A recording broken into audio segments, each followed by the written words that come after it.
Avant de commencer les sessions, l'auteur ne savait presque rien sur les Esséniens et Qumran. Il pensait qu'ils étaient un groupe mystérieux et secret, semblable à des moines vivant dans un environnement monastique. Il y avait des rumeurs selon lesquelles Jésus aurait étudié ou rendu visite aux Esséniens. L'auteur constate que peu de personnes peuvent fournir des informations sur ce groupe. Il se souvient de l'excitation suscitée par la découverte des manuscrits de la Mer Morte dans les années 50, qui étaient liés aux Esséniens et à Qumran. Cependant, ces manuscrits semblaient avoir disparu après leur découverte. L'auteur décide d'entreprendre des recherches historiques sur les Esséniens, mais constate que la plupart des livres sur le sujet se répètent et ont été écrits au début des années 50. Il s'étonne du manque de nouveaux livres sur de nouvelles traductions des manuscrits.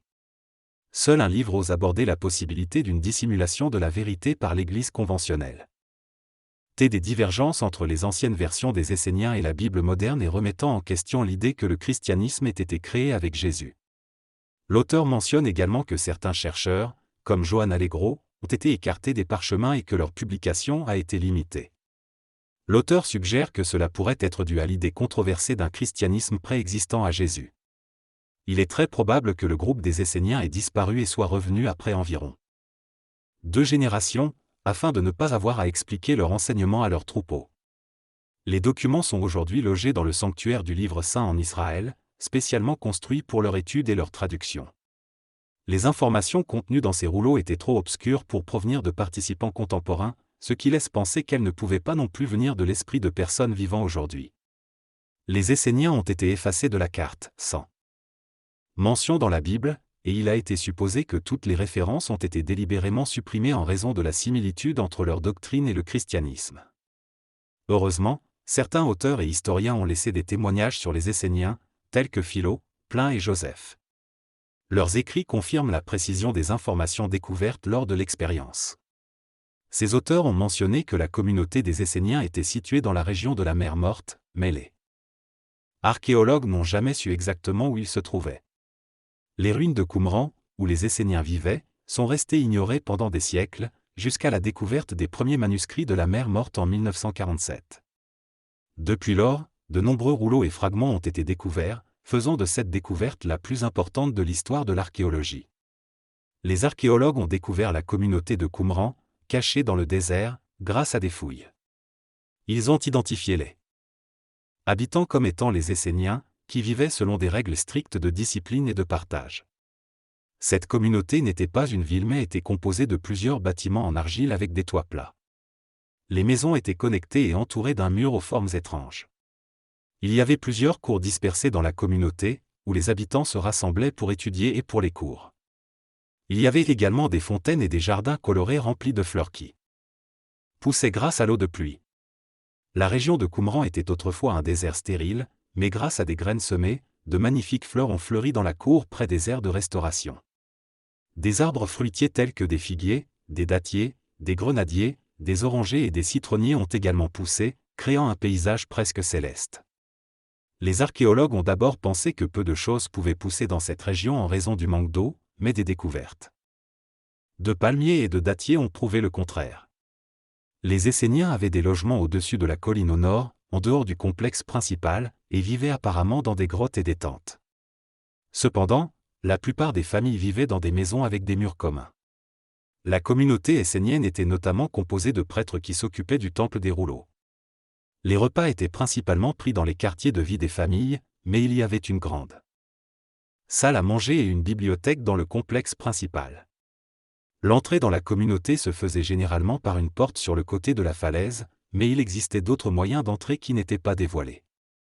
Les Esséniens étaient très secrets et il serait difficile de percer leur mystère. La bibliothèque avait un 2e étage, la salle de réunion une hauteur pour 2 étages, mais un seul plafond. La tour près de la porte avait 3 étages et certaines pièces avaient 2 étages. Il y avait également un sous-sol pour le stockage, équivalent à un 3e niveau. La tour servait principalement à l'observation et à la protection. Les Esséniens vivaient dans des appartements réservés aux jeunes adultes non mariés.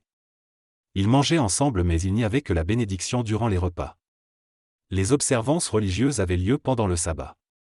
Leur aliment de base était le millet, accompagné de viande comme l'agneau, la chèvre, et différents types d'oiseaux. Il ne mangeait pas de porc. Soudi n'aimait pas manger de viande, mais c'était son choix personnel. Il buvait du vin, de l'eau et parfois du lait. Les meubles dans les quartiers d'habitation comprenaient des lits à châssis avec des cordes entrecroisées, des chaises et des tables. Les couvertures et la literie n'étaient pas nécessaires selon lui. L'auteur discute avec Soudi de différents concepts, tels que les oreillers, les statues et les temples. Soudi ne comprend pas pourquoi on mettrait un oreiller sur la tête pendant le sommeil, car il pense que la meilleure façon de dormir est d'élever les pieds plus haut que la tête pour favoriser la circulation sanguine. En ce qui concerne les statues, Soudi explique qu'il n'y en a pas dans sa communauté car cela va à l'encontre des commandements de ne pas créer d'images taillées. Soudi ne comprend pas non plus l'intérêt des peintures, car pour lui la vraie beauté se trouve dans la nature. Finalement, Soudi explique que dans son temple, seuls les adeptes de la religion juive sont autorisés à entrer, tandis que dans la synagogue, il y a des espaces réservés aux non-juifs et aux femmes. Dans le temple, tous sont autorisés à adorer Dieu, bien que dans la Bible, Jésus interroge les docteurs Soudi qui ne connaissent pas ce terme. Ce qu'ils considéraient comme un guérisseur s'appelait un médecin et ils n'enseignaient que leur spécialité, sans enseigner dans le temple. Dans la Bible, ceux qui enseignent dans le temple sont les professeurs de droit juif, les prêtres et d'autres spécialistes. La description du temple de Qumran comprend une zone où les gens se rassemblent pour prier, un sanctuaire intérieur où sont conservés la Torah et les rouleaux, et une synagogue où les femmes ne sont généralement pas autorisées, sauf dans le tribunal pour femmes. Il n'y a pas d'objet religieux spécifique dans le temple, à part la coupe utilisée pour le partage rituel entre les membres de la communauté essénienne. Cette coupe symbolise le partage de la vie entre tous, avec le vin représentant le sang de tous. Seuls les membres de la communauté essénienne sont autorisés à participer à ce rituel, après avoir accepté les préceptes de la communauté. Le baptême, quant à lui, est inconnu pour Soudi, mais il mentionne une cérémonie de purification à l'eau qui se fait après la bar mitzvah d'un garçon. En résumé, le temple permet à tous d'adorer Dieu, mais seuls les membres de la communauté essénienne sont autorisés à participer au partage rituel de la coupe. Le temple comprend également un sanctuaire intérieur et une synagogue où les femmes ont un accès limité. Il n'y a pas d'autres objets religieux spécifiques mentionnés, mais le rituel de la coupe est similaire à la Sainte Communion. Le baptême est inconnu, mais une cérémonie de purification à l'eau existe après la bar mitzvah d'un garçon. Les Esséniens ont le choix de suivre le chemin de Yahweh ou de s'en éloigner. S'ils choisissent de suivre cette voie, elles sont purifiées par les eaux et leur passé est effacé. Il y a différentes façons de procéder à cette purification, certaines utilisent de l'eau et d'autres font s'allonger dans l'eau. Habituellement, cette cérémonie se déroule dans l'une des fontaines de l'Oresa Canon, par à la mer Morte. Des vêtements spéciaux sont portés lors de cette cérémonie, tels qu'une robe en lin ou rien du tout, car cela fait partie du dépouillement de l'âme. La cérémonie est généralement menée par un prêtre ou un ancien. Les Esséniens s'habillent simplement avec des robes faites de lin ou de laine, rassemblées à leur taille et touchant le sol. Les hommes portent également un pagne et tout le monde porte des sandales. Les robes sont toujours blanches, sauf dans certains cas où elles peuvent être de couleur crème. Les hommes adultes portent une barbe, signe d'appartenance à la communauté. Lorsqu'ils quittent la communauté, ils doivent s'habiller comme les autres personnes pour ne pas se distinguer. Les Esséniens utilisent des bandes de tissu de différentes couleurs attachées autour de leur front pour indiquer leur position dans la communauté, allant du gris, jeunes étudiants, au blanc, aînés. Le bleu représente les maîtres, tandis que le rouge désigne les membres extérieurs ou visiteurs. Une fois les études terminées, certains repartent et portent un bandeau rouge pour indiquer qu'ils ne sont pas des résidents permanents. Les couleurs sont choisies pour représenter différents niveaux de connaissance et de statut au sein de la communauté. Le narrateur discute avec Soudi de la signification des bandeaux colorés portés par les femmes à Qumran et de leur équivalence avec les hommes. Soudi explique que les femmes ayant également reçu l'éducation pouvaient porter ces bandeaux.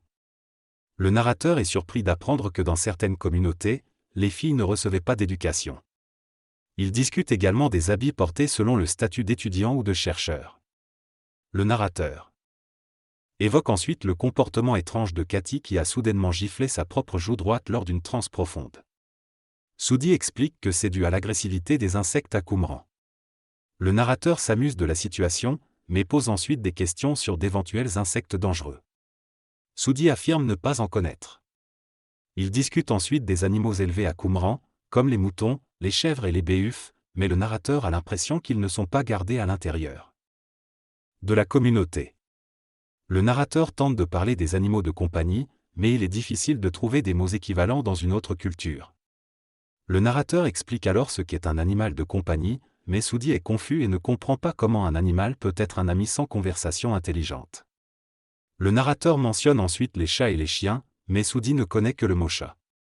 Il discute des différences entre les chacals et les chiens, et Sudi trouve étrange d'avoir des animaux de compagnie qui mangent des animaux morts et qui portent des parasites.